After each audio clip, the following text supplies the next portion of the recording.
L'Esprit Saint du Précleste a personnellement dit cela au frère Hébert.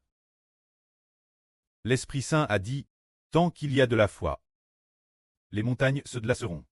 C'était en l'an 2023, dit le jour du 11 décembre. Tant qu'il y a de la foi, les montagnes se glaceront. Alors, avec un cœur de foi, comment les montagnes se glaceront-elles?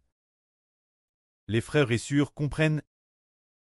Une personne de foi, la puissance de Dieu, entrera-t-elle l'intérieur d'une personne de foi? Une personne de foi, la vie du Seigneur Christ, entrera-t-elle l'intérieur de ceux qui croient au Seigneur Christ? Si le frère Hébert s'appartient, Louim, ne croit qu'un Louim, ne croit pas au Précleste et au Seigneur. Alors le frère Hébert est juste un homme dont la force ne peut que porter 100 djinns. Mais si le frère Hébert a la foi, a une foi absolue, alors la puissance de Dieu entre l'intérieur de la personne de foi, rendant le frère Hébert capable de placer de grandes montagnes, capable de répandre la vie toutes les nations. Tout comme dans le livre de Zacharie dans la Bible.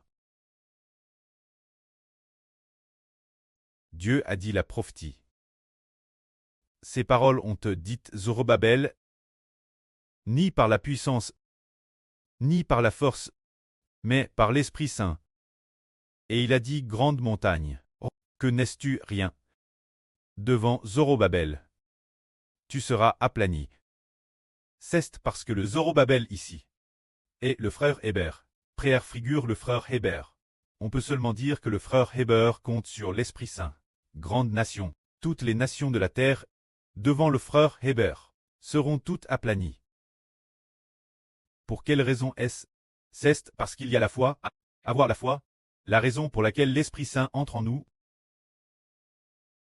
Tout comme notre frère Hébert prêche la vie chaque jour. 12 sessions le matin, 12 sessions le soir, sans jamais aucun retard. Pour quelle raison est-ce? C'est par la foi. Dieu et le Seigneur habitent l'intérieur de la personne de foi.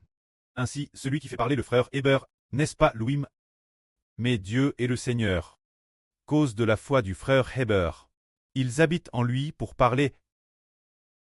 Ainsi, les gens de toutes les nations graissent une seule personne. Peuvent approvisionner pour toutes les nations.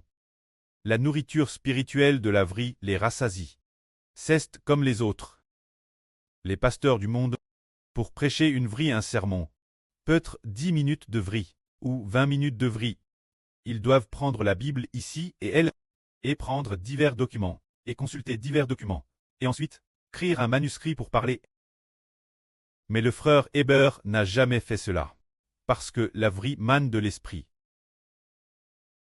Elle n'est pas tirée de la Bible, ni prise de divers documents. Il ne s'agit pas de transporter le contenu des autres, mais de son propre cœur. Il crée la vie. Par exemple, notre Précleste est appelé le Créateur. Que fait le Créateur? Ce qu'il dit apparaît. Ce qu'il dit apparaît. Par exemple, il a dit « qu'il y ait de la lumière ». La lumière fut. Il a dit « qu'il y ait de l'eau ». L'eau est apparue. Par exemple, le Seigneur a dit que les 5 pains et les 2 poissons ont produit des milliers et des milliers de pains, des milliers et des milliers de poissons. Ils sont apparus. C'est la puissance du Créateur, qui peut en créer beaucoup par la parole. Créant tout ce qu'il souhaite créer. Mais sans la sagesse du Créateur, sans la puissance du Créateur, il faut aller puiser de l'eau. Aller puiser de l'eau, il doit aller puiser de l'eau au puits. Pour manger de la nourriture, il faut alors préparer de la nourriture pour manger. Mais comme ils le disent, il en va de madame pour les religieux qui prêchent, mais grâce la foi, l'Esprit de Dieu et du Seigneur entre dans le frère Hébert. Pour dire la vie, elle jaillit directement du cœur. Comme une source d'eau vive, ininterrompue, pour toujours et jamais, prononçant les paroles de l'eau de la vie, infinie. C'est parce qu'il y a la foi, la puissance de Dieu, la puissance du Seigneur entre l'intérieur, nous permettant d'avoir la foi. Les montagnes se déplacent, que la gloire soit auprès et au Seigneur. Amen.